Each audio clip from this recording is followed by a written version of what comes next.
وأحسن منك لم تر قط عيني وأجمل منك لم تلد النساء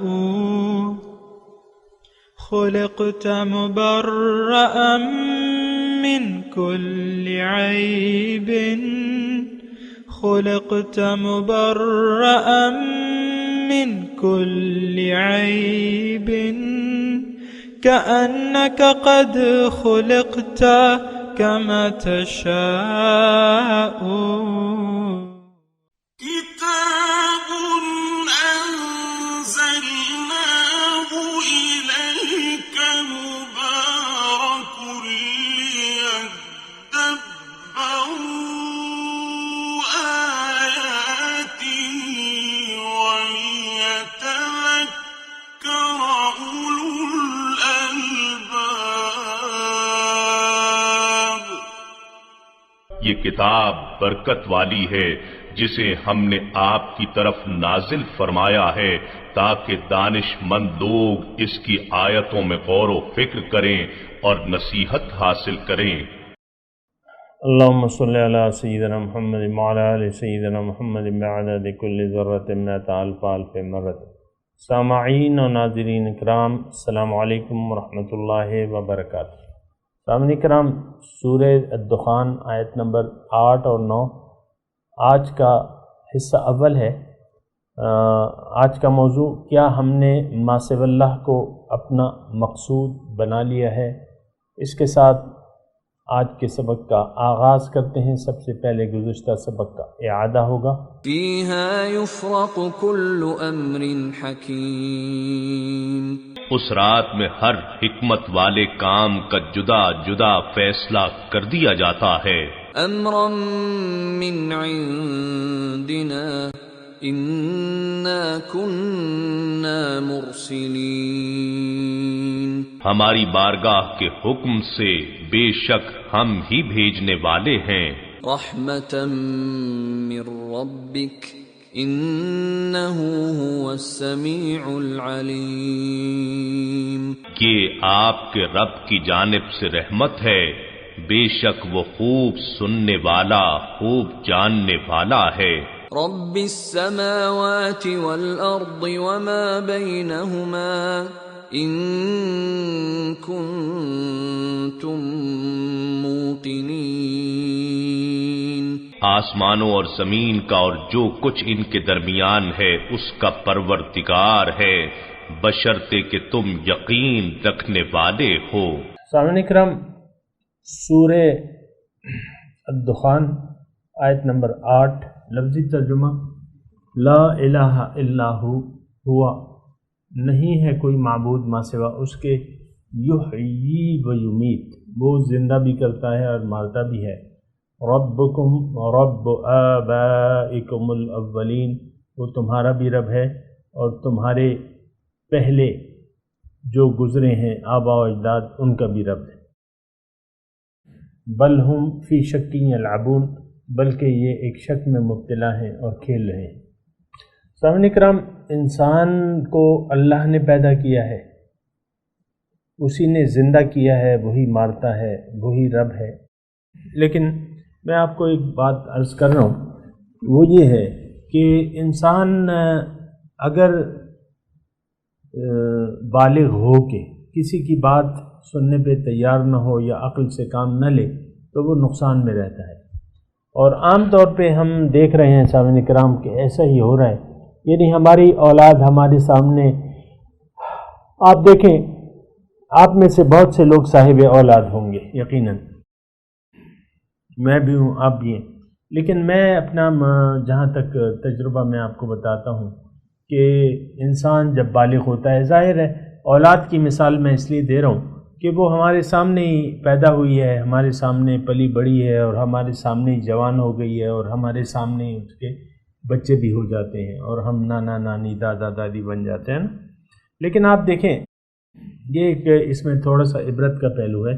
آپ یہ اندازہ لگائیں کہ ہماری اولاد جو جو بڑی ہوتی ہے تو ان میں یعنی یہ شعور بیدار اول تو ہم نہیں کرتے، اور دوسرا خود بھی وہ یعنی ایسے ماحول میں رہتے ہیں کہ وہاں یہ شعور کی بیداری کا کوئی انتظام نہیں ہے۔ ہم سب لوگ تقریباً خود بھی بے شعوری کی زندگی گزار رہے ہیں، کوئی سوچ سمجھ، کوئی نصیحت یہ ہمارے پروگرام میں نہیں ہے۔ اچھا، جب ہماری اولاد ہوتی ہے تو ہم اس کے ظاہر کی طرف متوجہ ہوتے ہیں، یہ بات میں کہہ رہا ہوں لیکن آپ اس پہ سوچیں، ہم اس کے ظاہر کی طرف متوجہ ہوتے ہیں، اس کے عام طور پہ اس کے باطن کی طرف، نہ ہم اپنے باطن کی طرف غور کرتے ہیں نہ اپنے اولاد کے باطن کی طرف توجہ کرتے ہیں۔ نتیجہ کیا ہوتا ہے کہ وہ اولاد جو ہے جیسے ماحول میں جو اس کو ملتا ہے وہ اس میں رنگی جاتی ہے، اور جس طرح ہم دنیا دار لوگ ہیں اسی طرح وہ ہماری اولاد بھی ظاہری کو دیکھتی ہے، ظاہری ہی کو پسند کرتی ہے، اور یہ سلسلہ جو ہے چلتا رہتا ہے۔ لوگ آ رہے ہیں جا رہے ہیں، آ رہے ہیں جا رہے ہیں، کوئی اس کا خاص نتیجہ نہیں آ رہا۔ امت مسلمہ پہ جو حالت تھی سقوط بغداد کے وقت، وہی حالت تقریباً آج بھی ہے۔ سامعین کرام، ماضی سے، تاریخ سے ہم نے کوئی سبق نہیں سیکھا۔ دیکھیں، یہ تو میں آپ کو کہہ رہا ہوں نا، یہ تو کوئی زندگی نہیں ہے جو کہ ہم گزار رہے ہیں۔ حقیقت میں یہ ایک کھیل تماشا ہے بس۔ آپ پیدا ہوئے، آپ نے تعلیم حاصل کر لی، آپ نے کاروبار کر لیا، آپ نے نوکری کر لی، اونچی اونچی نوکریاں کر لی، اور جائیدادیں بنا لی، اور مکانات بنا لیے، اور پھر شادیاں کر لی، اور بچے، اور پھر بچوں کی فکریں، اس میں آپ چل لیتے ہیں۔ کام تمام ہو جاتا ہے ہمارا، یعنی انہی فکروں میں، فکر دنیا میں جو ہے ہمارا کام تمام ہو جاتا ہے، اور ایسا نہیں ہونا چاہیے۔ دیکھیں، اللہ تعالیٰ نے یہ جو تخلیق کی ہے کائنات کی، اللہ تعالیٰ قرآن میں ارشاد فرماتا ہے کہ ما خلقنا السماوات والارض وما بینہما باطلا۔ اللہ تعالیٰ فرماتا ہے کہ میں نے جو آسمان اور زمین ہے، یہ کائنات ہے، اور جو اس کے درمیان ہے، یہ میں نے بے مقصد نہیں پیدا کی، باطل نہیں پیدا کی۔ ذالک الظن الذین کفروا، یہ گمان ہے کافروں کا۔ فویل للذین کفروا من النار، کافروں کے لیے تو پھر آگ ہے۔ تقریباً ہم سامعین کرام، میں 2018 کی بات کر رہا ہوں، اور اس وقت صورتحال یہ ہے کہ اس کائنات کو ہم نے ایک کھیل تماشا سمجھ رکھا ہے۔ یعنی ہمارا، دیکھیں، ہم زبان سے تو یہ نہیں کہتے، زبان سے ہاں نہیں کہتے، لیکن عملی طور پہ ہم یہ سمجھتے ہیں کہ یہ ایک کھیل تماشا ہے، اور دنیا میں ہماری آمد جو ہے وہ بس دنیا کے لیے ہے، لہٰذا ہم کامیابی اور ناکامی کا معیار جو ہے وہ دنیا ہی کو گردانتے ہیں۔ یہ سوچ انتہائی تباہ کن ہے، اور اس کے ہماری اخروی اور زندگی، اور اخروی زندگی صرف نہیں بلکہ یہاں باطن پہ بھی بہت خطرناک اثرات پڑتے ہیں۔ دیکھیں، اللہ تعالیٰ کا ایک وعدہ ہے کہ اے وہ لوگوں جنہوں نے میری یاد سے اعراض کر لیا، تو تمہاری زندگی جو ہے وہ چین سے نہیں گزرے گی، سکون سے نہیں گزرے گی۔ اچھا، پھر اب یہ آپ دیکھیں نا، یہ تو بڑی سنجیدہ باتیں ہیں، اور اس پہ ذرا خاص غور و خوض کی بھی ضرورت ہے۔ یہ ہم آیات پڑھ رہے ہیں، قرآنی آیات پڑھ رہے ہیں، لیکن آپ دیکھیں کہ اس سے ہم درس عبرت نہیں حاصل کرتے۔ اللہ تعالیٰ نے جو قرآن میں لکھ دیا ہے، بس سوائے اس کے کہ ایک متبرک کتاب سمجھنے کے، اس کا ہمارے ساتھ اور کوئی خاص رد عمل نہیں ہے۔ اس کتاب کو ہم ایک یعنی محض تلاوت کے لیے کتاب سمجھتے ہیں، اور اس کا استعمال آپ کو پتہ ہے، جب آپ کا کوئی عزیز جو ہے مر جاتا ہے تو آپ کو سپاروں اور قرآن کی ضرورت محسوس ہوتی ہے کہ بھئی اب 7-8 گھنٹے ہیں، یہ ہم کیسے گزاریں گے۔ جو بھی آتا رہتا ہے، اور اگر مرد ہے تو اس کی شکل ظاہر کر کے غیر محرم عورتوں کے دیدار کے لیے رکھ دی جاتی ہے، اور سپارے پکڑا دیے جاتے ہیں۔ جو بھی آتا ہے اس کو سپارہ کہ بھئی چلو شروع ہو جاؤ۔ یہ ہے، یا شادی کے موقع پہ ہے، یا کہیں حلف کی تقریب ہے، یا کہیں عدالت میں قرآن پہ قسم لی جاتی ہے، یا کوئی تلاوت کر لیتا ہے اس کی، یا کوئی حفظ کر لیتا ہے اس کو، زبانی حفظ کر لیتا ہے، یا کوئی اس کا محض ترجمہ یا تفسیر پڑھ لیتا ہے اور وہ سمجھتا ہے کہ بس اس کا حق میں نے ادا کر دیا۔ نہیں، ایسا نہیں ہے، یہ سوچ غلط ہے اور یہ سوچ نہیں ہونی چاہیے، اس کو بدلنے کی ضرورت ہے۔ بنیادی طور پہ یہ کتاب ہدایت ہے، لیکن یہ کن لوگوں کے لیے ہدایت ہے؟ وہ جو اپنے زندگی کے مقصد میں کامیاب ہونا چاہتے ہیں۔ لیکن ہم تو زندگی کا مقصد سمجھ بیٹھے ہیں دنیا کو، اور دنیا میں کامیابی کے لیے ہمیں قرآن کی تو ضرورت قطعاً نہیں ہے، کیونکہ قرآن تو دنیا داری کے طریقے نہیں بتاتا کہ بھئی تم زیادہ مال کیسے بناؤ گے اور زیادہ سے زیادہ منافع کیسے کماؤ گے۔ یہ طریقے بتانے کے لیے تو قرآن نہیں آیا۔ قرآن تو وہ راستہ آپ کو بتاتا ہے جو سب سے زیادہ سیدھا ہے اور ٹھیک اپنی منزل تک آپ کو پہنچا دیتا ہے۔ ان ھذا القرآن یہدی للتی ہی اقوم۔ بہرحال میں یہ جو رونا رو رہا ہوں اور یعنی افسوس بھی کر رہا ہوں، رونا بھی رو رہا ہوں، ایک نوحہ ہے، یہ ایک رونا ہے۔ اور وہ آپ دیکھیں نا، میں آپ کو یہ اس سورہ الدخان کے بارے میں بتا رہا ہوں، آپ دیکھیں اس کو جب ہم پڑھتے ہیں تو اس کو اس مقصد کے لیے نہیں پڑھتے، ہم اس کو ایک تاریخی واقعات کی کتاب سمجھ کے پڑھتے ہیں۔ اگر بہت زیادہ بھی آپ دیکھیں، میں تو کہنا نہیں چاہتا، لیکن عام طور پہ جو تفاسیر ہیں آپ اس میں اس کے مضامین کو دیکھیں تو اس میں اس طریقے سے ہمیں نہیں سمجھایا جاتا کہ یہ ہمارے لیے ہے۔ اب جو یہ ابتدائی چند آیات ہیں سامعین اکرام، آیت نمبر 9 تک، یہ بڑی اہم ہیں، سورت کا مغز ہیں، خلاصہ ہیں، اور لیکن یہ ہے کہ آپ دیکھیں کہ اس کو محض ایک تاریخی واقعات کی کتاب سمجھ کے ہم پڑھتے ہیں، پھر ہمیں بتاتے ہیں کہ یہ کون سے حالات تھے اور کون سے حالات میں نازل ہوئی۔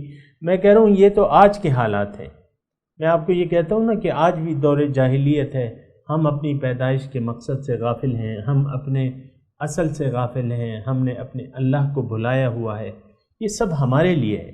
اب یہ مضمون جو شروع ہو رہا ہے سامعین کرام، یہ توحید کا مضمون ہے براہ راست۔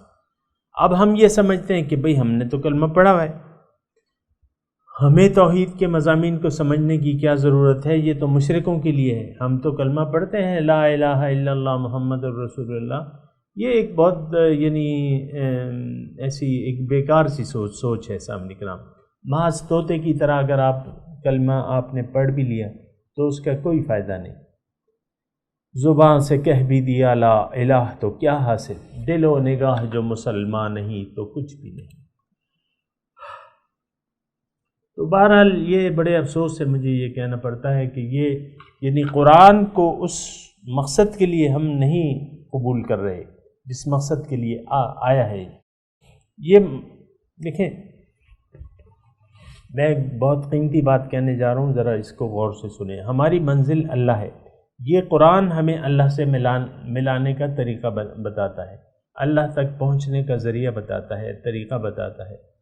تو یہ تو ایک بہت قیمتی چیز ہے سامنے کرام۔ یہ ایک وہ پہلے ہم جب چھوٹے تھے نا تو وہ کہاں قصے کہانیاں، آج کل تو انٹرنیٹ ہے، اس زمانے میں تو انٹرنیٹ نہیں ہوتا تھا، یہی قصے کہانیوں کی کتابیں ہوتی تھی۔ بچپن کی میں بات کر رہا ہوں، جب ہماری سمجھ بھی نہیں تھی نا، 7 سال 8 سال، اس میں پھر یہ ہوتا تھا کہ وہ بچوں کے لیے لکھی جاتی تھی تو کوئی نہ کوئی موضوع تو وہ مقرر کر دیتے تھے۔ اب وہ خزانے کی تلاش ایک وہ ہوتا تھا، پھر کچھ لوگ ہوتے تھے جو خزانے کی تلاش میں، پھر ان کو کہیں سے ایک نقشہ مل جاتا تھا، خزانے کا ایک نقشہ مل جاتا تھا، تو وہ بعض اوقات کامیاب ہو جاتے تھے، اکثر اوقات وہ خزانے کی تلاش میں ناکام ہو جاتے تھے۔ تو یہ اصل میں دیکھیں، مجھے بات کرنے میں ذرا مشکل پیش آ رہی ہے، اس کی وجہ یہ ہے کہ جو خزانہ ہے تو بالکل ہے، ایک خزانہ ہے، قیمتی چیز ہے۔ خزانہ کیا ہوتا ہے؟ بہت قیمتی چیز ہوتی ہے، اس میں آپ کو دفینہ مل جاتا ہے اور ہیرے اور جواہرات اور سونے چاندی کے جو ڈیلے ہیں یا جو بھی ہیں، تو یہ ایک بہت قیمتی، ہماری نظر میں قیمتی چیز ہوتی ہے کیونکہ ہم نے تو ظاہری کو سب کچھ سمجھا ہوا ہے۔ تو بہرحال ایسی بات نہیں ہے، لیکن میں آپ کو کہہ رہا ہوں کہ یہ ایک قرآن جو ہے یہ ایک نقشہ ہے، یہ ایک راستہ ہے، یہ ایک لائحہ عمل ہے، اور یہ ایک طریقہ ہمیں بتاتا ہے کہ جس پر عمل کر کے ہم ایک بہت عظیم الشان خزانے کے والی اور وارث ہو سکتے ہیں۔ جنت کے وارث، اور جنت ہمارا تو خیر یقین نہیں ہے جنت پہ، نہ دوزخ پہ، نہ دوبارہ جی اٹھنے پہ، لیکن خیر میں تو آپ کو کہوں گا نا، میں تو آپ کو قرآن کی بات کہوں گا کہ جن لوگوں کا یقین ہے جنت پر کہ موت کے بعد جو ہے دو ٹھکانے ہیں، فریق فی الجنت و فریق فی السعیر، ایک ٹولی جو ہے جنت میں ہوگی اور ایک ٹولی دوزخ میں ہوگی۔ تو یہ قرآن جو ہے وہ راستہ ہمیں بتاتا ہے جو اس خزانے کی طرف جاتا ہے۔ اور میں یہ بھی کہوں گا یہاں رک کے سامنے کرام، اگرچہ جو ذہن میں میرا مضمون ہے الفاظ میرا ساتھ نہیں دے رہے، میں اس بات کا اقرار کروں گا، لیکن میں ضرور کہوں گا کہ اس قرآن وہ راستہ بتاتا ہے کہ جس راستے پر چلنے سے آپ اللہ کو پا سکتے ہیں۔ سبحان اللہ، سب کہیں سبحان اللہ، یعنی آپ اللہ کو پا سکتے ہیں، آپ اللہ کے قریب ہو سکتے ہیں، آپ کو اللہ کی معرفت حاصل ہو سکتی ہے۔ تو یعنی جنت کیا ہے؟ اللہ کے دیدار، اس کے قرب، اس کی معرفت، اس کی ملاقات کا دوسرا نام کیا ہے؟ بولیے، جنت۔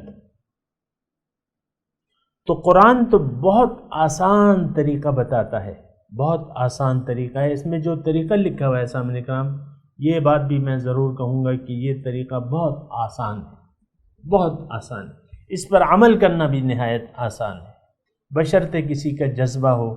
اور لمن کان لہ قلب او القى السمع وهو شہید، ان فی ذلک لذکر لمن کان لہ قلب او القى السمع وهو شہید۔ اس میں ایک نصیحت ہے اس کے لیے جس کا ایک دل ہو، سمجھنے والا دل ہو، رجوع کرنے والا دل ہو، اور یہ کان لگا کے بات سنے اور گواہی دے۔ بہرحال تو یہ قرآن جو ہے، میں اب خلاصہ کلام بیان کر رہا ہوں سامنے کرام، یہ قرآن جو ہے ہمیں وہ ذریعہ بتاتا ہے، وہ طریقہ بتاتا ہے جس پر عمل پیرا ہو کے ہم وہ ایک قیمتی خزانے کے مستحق ہو سکتے ہیں اور اس کے وارث ہو سکتے ہیں۔ دنیا تو رہ جانے والی چیز ہے، لیکن اگر وہ جنت آپ اپنے نام کر لیں اپنے عمل سے تو آپ بے شک اس کے وارث ہوں گے۔ اور اللہ تعالیٰ نے، اللہ کے رسول نے قرآن میں فرمایا ہے کہ ایک اللہ کو یاد کرنے والا شخص جو ہے اس کو موت سے پہلے اس کو جنت میں اس کا مقام دکھا دیا جاتا ہے کہ وہ موت کے بعد کہاں جائے گا، یعنی جنت میں اس کا مقام جو ہے وہ مرنے سے پہلے اس کو، یہ حدیث ہے مشکات کی حدیث ہے باب الذکر میں۔ تو آپ اپنے گھر یعنی اپنے جنت کے گھر کا معائنہ بھی کر سکتے ہیں، یا آپ کو بتا دیا جائے گا کہ بھئی یہ گھر ہے تمہارا، تو یہ تو حدیث کا مضمون ہے۔ تو میں کہہ رہا ہوں یہ ایک بہت قیمتی چیز ہے، یہ ایک بہت قیمتی چیز ہے۔ اور آج کا جو ہم نے سبق پڑھا ہے سامنے کرام، اس میں لا الہ الا ہو کلمہ طیبہ ہے سب سے پہلے، یعنی کلمہ توحید ہے کہ لا الہ الا ہو، اللہ کے سوا کوئی معبود نہیں۔ اب دیکھیں یہ توحید جو ہے یہ رأس الطاعات ہے، اور یعنی تمام اطاعتوں کی جڑ ہے سامعین کرام۔ اور توحید میں اگر آپ کو عرض کروں کہ توحید وہ واحد ذریعہ ہے، یعنی توحید کو اپنانے سے ہم جنت کے مستحق بن سکتے ہیں۔ جنت کے حصول کا واحد ذریعہ کیا ہے کہ آپ اپنے قول و عمل سے کہہ دیں، آپ اپنے عمل سے شہادت دے دیں کہ لا الہ الا ہو، اللہ کے سوا کوئی معبود نہیں ہے۔ تو اگر آپ نے ایسا کر لیا اور اپنے عمل سے شہادت دے دی، مستیقنم بہ قلبہ، جو آپ کا دل اس پر یقین ہو. یہ تو بہت سی اس کی تفصیلات ہیں حدیث میں، لیکن یہ ہے کہ حضور صلی اللہ علیہ وسلم نے ہمیں بتایا ہے کہ جس نے لا الہ کہہ دیا اور وہ اس طریقے سے کہ اس کا دل اس پر جمع ہوا تھا، مستقیم تھا، تو وہ جنت میں داخلے کا اہل ہوگا، وہ جنت میں جائے گا. تو بہرحال یہ کلمہ جو ہے سامنے کرام، دیکھیں یہ ایک کلمہ ہے، اسی کی دعوت لے کے تمام پیغمبران کرام تشریف لائے ہیں. کلمہ توحید کی دعوت لے کے، کیونکہ یہ ایک، میں نے آپ کو کہا نا کہ ایک واحد ذریعہ ہے منزل تک پہنچنے کا. اللہ تک پہنچنے کا واحد ذریعہ کیا ہے کہ آپ کہہ دیں اپنے قول و عمل سے کہ لا الہ الا ہو، اللہ کے سوا کوئی معبود نہیں ہے. تو تمام پیغمبران کرام توحید کی دعوت لے کے تشریف لائیں. اولین ان کا مطالبہ یہ تھا کہ اللہ کے سامنے سر جھکا دو. ان اعبدوا اللہ واتقوہ واطیعون.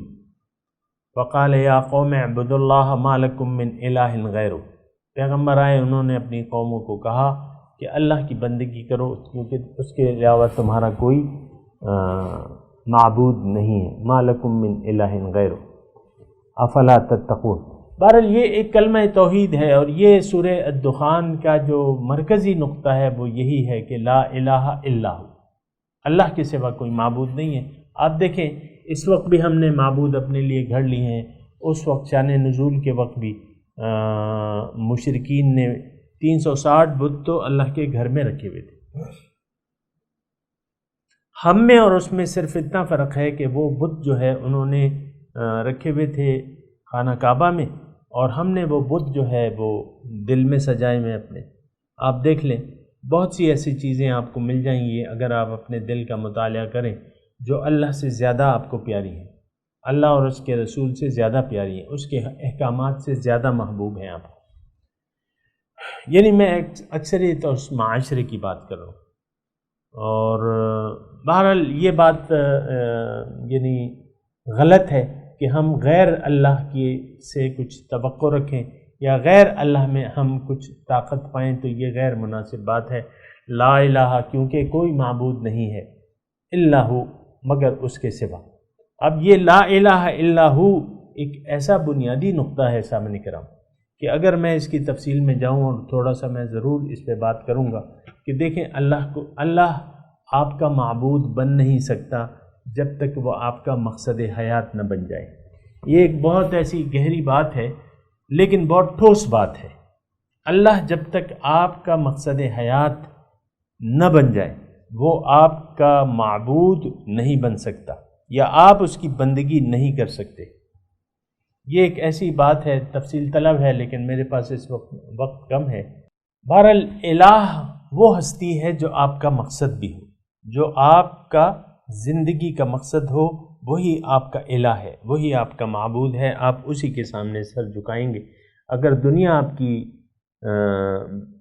آپ کو محبوب ہے تو وہی آپ کا مقصد بھی ہوگی، اور آپ دنیا ہی کے سامنے سر جھکائیں گے. اس بات پہ ذرا سوچیں. بہرحال لا الہ الا ہو یحیی و یمیت. اب اللہ تعالیٰ کی طاقت اس میں بتائی جا رہی ہے کہ وہ زندہ بھی کرتا ہے اور مارتا بھی ہے. آپ کو معلوم ہے سامنے کرام کہ زندگی اور موت کا اختیار اللہ کے ہاتھ میں ہے. مارنے والے سے بچانے والا زیادہ بڑا ہے. بہرحال وہ تو ایک روایتی جملہ ہے، لیکن میں آپ کو کہہ رہا ہوں کہ کلی طور پہ یہ موت و حیات جو ہے یہ اللہ تعالیٰ کا نظام ہے. اللہ ہی وہ ذات ہے جو زندہ بھی کرتا ہے اور مارتا بھی ہے. ربکم ورب آبائکم الاولین. بہرحال یہ سامنے کرام وقت اختتام پذیر ہے ہمارا، اور میں اسی یحیی و یمیت پہ ایک دو باتیں کر کے یہ اگلا مضمون جو ہے وہ اگلے درس کے لیے اٹھا کے رکھتا ہوں. اللہ تعالیٰ نے چاہا تو پھر اس پہ بات ہوگی. یحیی و یمیت، وہ زندہ کرتا بھی ہے اور مارتا بھی ہے. اب یہ اس میں ایک بہت گہرا مضمون ہے سامنے کرام کہ اللہ تعالیٰ نے ہمارا خالق جو ہے، جو ہمیں زندگی دینے والا ہے، وہ اللہ تعالیٰ ہی کی ذات ہے. اللہ تعالیٰ ہی ہے جس نے ہمیں زندہ کیا ہے. اب اس میں اگر آپ دیکھیں تو زندگی کے یعنی جو تمام مراحل ہیں اس میں اللہ تعالیٰ ہی کی قدرت کار فرما ہے۔ سب سے پہلے آپ دیکھیں کہ آپ کے زندگی کی بنیاد ایک پانی کی ایک بوند سے شروعات ہوئی ہیں اسے، لیکن وہ پانی کی بوند میں زندگی کہاں سے آ گئی، یہ بھی تو آپ دیکھیں نا، اس میں زندگی کس نے ڈالی؟ اور ظاہر ہے کہ وہ پانی کی جو بوند ہوتی ہے تو اس میں تو زندگی ہوتی ہے، اور ایک نہیں کافی ہوتی ہیں۔ بہرحال وہ ایک ہی جو ہے جراثیم جو ہے وہ پھر ہوتا ہے، اس سے پھر ارتقاء کے باقی منازل ہوتے ہیں، لیکن یہ ہے کہ وہ پانی کی بوند میں زندگی کس نے پیدا کی، اور اس ایک بوند سے انسان کو اللہ تعالیٰ نے بنایا۔ یہ بات بھی ذرا غور و فکر کی ہے سامنے کرام، یعنی یہ ساری اللہ تعالیٰ کی قدرت بھی ہے اور اس کی ربوبیت بھی ہے اور اس کی خلاقیت بھی ہے۔ اللہ ہمارا خالق ہے۔ اب جو ہمارا خالق ہے تو ظاہر ہے اصولی طور پہ تو اسی کے ہمیں گیت گانے چاہیے۔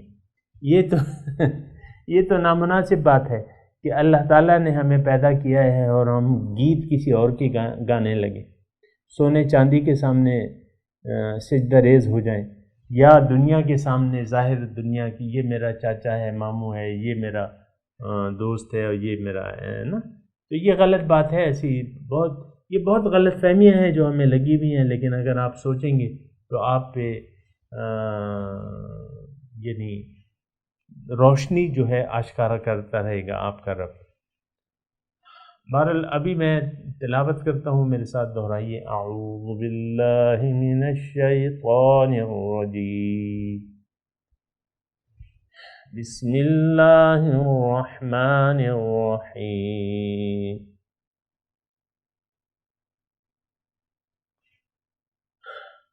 لا الہ الا هو یحیی و یمیت،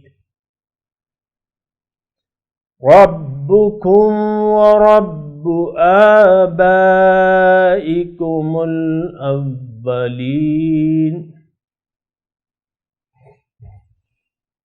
ترجمہ سنا دیں۔ لا الہ الا ہو، کوئی معبود نہیں ماں سوا اس کے، یحیی و یمیت، وہی زندہ کرتا ہے اور وہی مارتا ہے، ربکم رب آبائکم الاولین، وہ تمہارا رب ہے اور تمہارے آباء و اجداد کا بھی رب ہے۔ بل ہم فی شک یلعبون، بلکہ یہ شک میں ہیں اور کھیل رہے ہیں۔ اب ان آیت کی تلاوت اور ترجمہ۔ لا الہ الا هو یحیی ویمیت ربکم ورب آبائکم الاولین۔ There is no God but He. He gives life and causes death, your Lord and Lord of your ancestors of old. بل هم فی شک یلعبون۔ Yet they play around in doubt. سامعین کرام، اس کے ساتھ ہی آج کے درس کا وقت اختتام کو پہنچا۔ اگلے درس میں انشاءاللہ ملاقات ہوگی۔ وآخر دعوانا ان الحمد للہ رب العالمین، والسلام علیکم ورحمۃ اللہ وبرکاتہ۔